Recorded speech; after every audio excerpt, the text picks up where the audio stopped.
Shalom. First and foremost, I want to give all praises, honor, and glory to Yahweh, Bahasham, Yahweh Shai, Bahasham, Racha Kodash. Double honors to the elders and the apostles of Great Millstone, and peace and blessings to the elect. And today we're going to go into the book of First Timothy, the 3rd chapter. This is a true saying. If a man desire the office of a bishop, he desireth a good work. Paul is saying here, right? This is a very true statement. If somebody is desiring to be a bishop, that is a very good work that they're desiring. But here are the requirements. A bishop then must be blameless.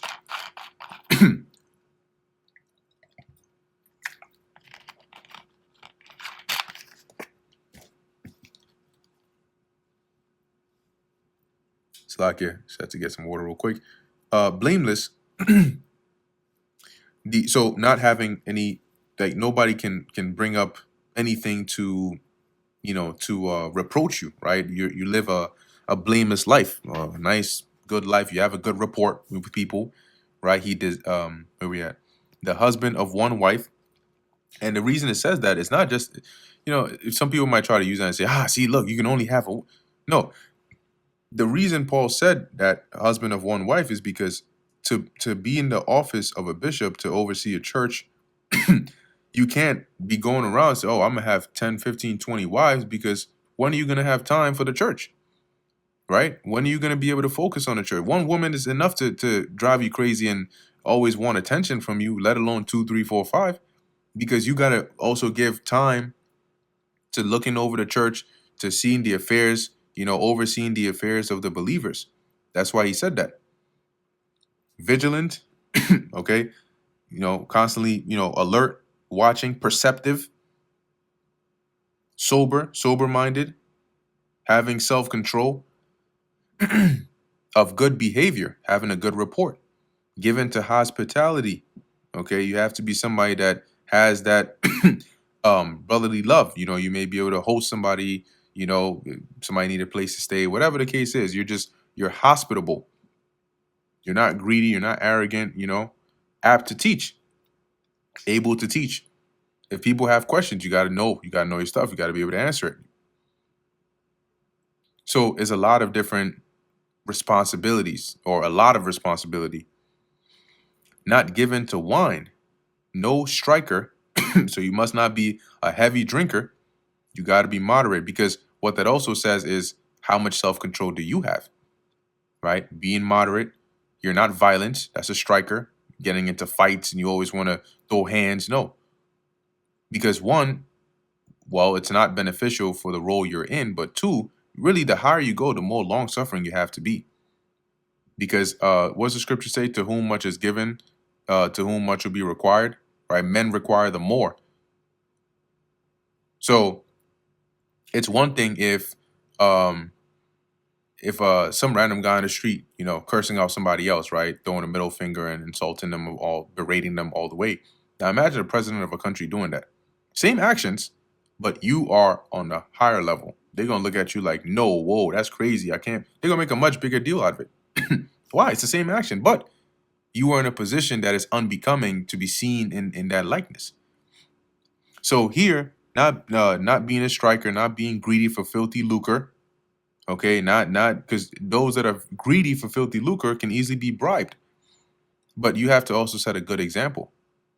But patient, because you're going to be dealing with people of different sorts. You're going to be dealing with people that are loud, people that are slow, people that think they know it all. You're going to be dealing with different kinds of people, and you got to be patient, because not everybody that you disagree with is a scoffer. Okay, that's a painful truth right there. Not everybody you disagree with is a scoffer.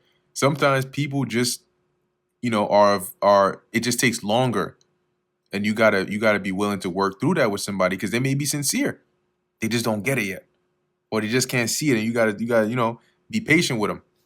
They'll come along. Not a brawler, right? Going back to dealing with that striker, not quarrelsome, not covetous. Right? You have this unrelenting desire for money and greed and gifts and gain. That's going to corrupt your office. One that ruleth well his own house. See, if you are going to rule the church of the Lord, liken unto the house of the Lord, you got to be able to have your house in check, having his children in subjection with all gravity. Your children got to respect, and obey you. Let's go into that word, gravity, because those in the church will be likened unto your spiritual children. If you can't handle your physical children, how much more for the Lord's sheep? So gravity says honor, right? Purity, the characteristic of a thing or person which entitles to reverence and respect. So you carry yourself in such a way that they have no option but to respect you. It'd be hard to disrespect you. Verse 5. For if a man know not how to rule his own house, how shall he take care of the church of God? There you go. Not a novice, lest being lifted up with pride, he fall into the condemnation of the devil. Right. He can't be a new believer because, being in that position, not having been tried and having experience, they can easily get puffed up, become proud, drunk on power, and fall into the condemnation of the devil, right? The temptation, the devil might set a snare or a trap, and boom, they fall right into it because they're drunk on power. They don't have experience. They don't have self-control. They haven't been tried yet. So you can't, one that is a bishop cannot be a newcomer. Moreover, he must have a good report of them which are without. That is, people that are without, people not even in the church, should speak well of you, because what that shows is this is how this person is, right? It's not just when he's amongst believers, but then he's a whole messed up individual amongst, when he's by himself. No, that you have these traits. This is how you are. You're sincere, to where even people that are without, that don't believe, are speaking well of you. That says more about you, how you are. Moreover, he must have a good report of them which are without, lest he fall into reproach and the snare of the devil. Right? As it says in the NLT, I'll read it here. Also, people outside the church must speak well of him, so that he will not be disgraced and fall into the devil's trap. All right, same in the NIV. He must also have a good reputation with outsiders, so that he will not fall into disgrace and into the devil's trap.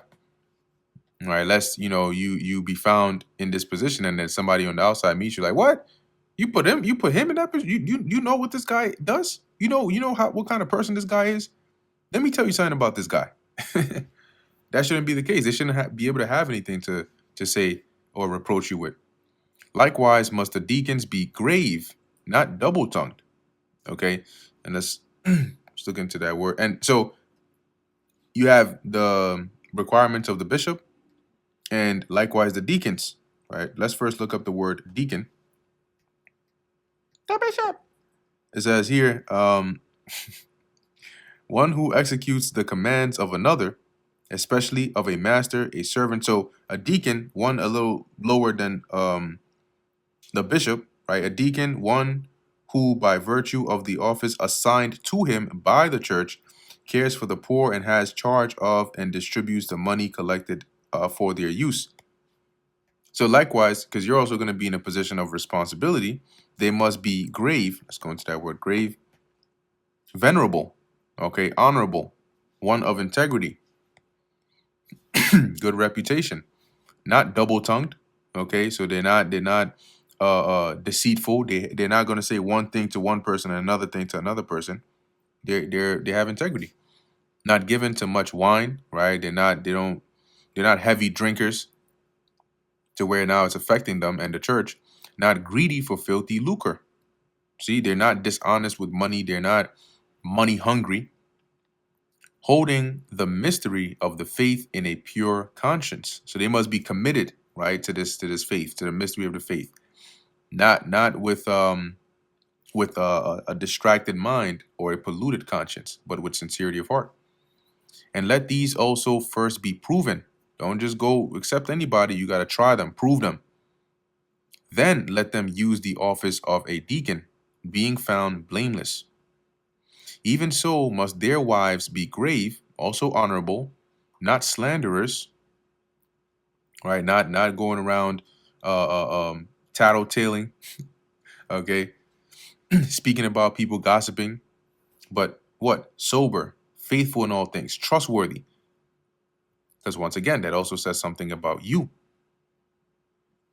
Let the deacons be the husbands of one wife, ruling their children and their own houses well, similar to the bishops, for the reason of the responsibility that is laid upon them. For they that have used the office of a deacon well purchase to themselves a good degree and great boldness in the faith which is in Yahweh Shai Hamashiach. So those that will be in this role, right, this office of a deacon, will be rewarded, right? As it says, with good degree, they purchase to themselves, like they're earning this good degree or this good respect, and they're gonna have confidence, right? Great boldness in the faith which is in Yahweh Shai Hamashiach. They'll increase in confidence as they fulfill their role the right way. And that's needed as well. These things write I unto thee, hoping to come unto thee shortly. But if I tarry long, that thou mayest know how thou oughtest to behave thyself in the house of God. So I'm writing it to you. I hope I'll be there soon. But in case I'm not, at least you know what to do, right? You know how to handle things, which is the church of the living God, the pillar and ground of the truth. And without controversy, great is the mystery of godliness. God was manifest in the flesh, justified in the spirit, seen of angels, preached unto the Gentiles, believed in the world, received up, um, received up into glory. Let's read verse 15 here. It says, so that if I am delayed, you will know how people must conduct themselves in the house of God. This is the church of the living God, which is the pillar and foundation of the truth. And without controversy, so there is no disagreement on this, great is the mystery of godliness. God was manifest in the flesh. This is talking about Yahushai, because he is also a God. He came down in human form. He was justified in the spirit, right? He was made righteous or made perfect through the spirit of his Father that he embodied.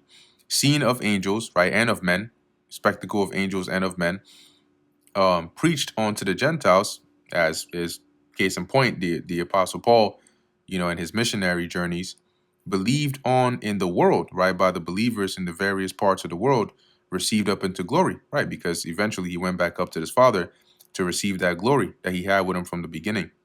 And that brings us to the end of the book of First Timothy, the 3rd chapter. Lord willing, that was edifying to the elect. In closing, I want to give all praises, honor, and glory to Yahweh, Bahasham, Yahweh Shai, Bahasham, Bracha Kodash. And until next time, Shalom.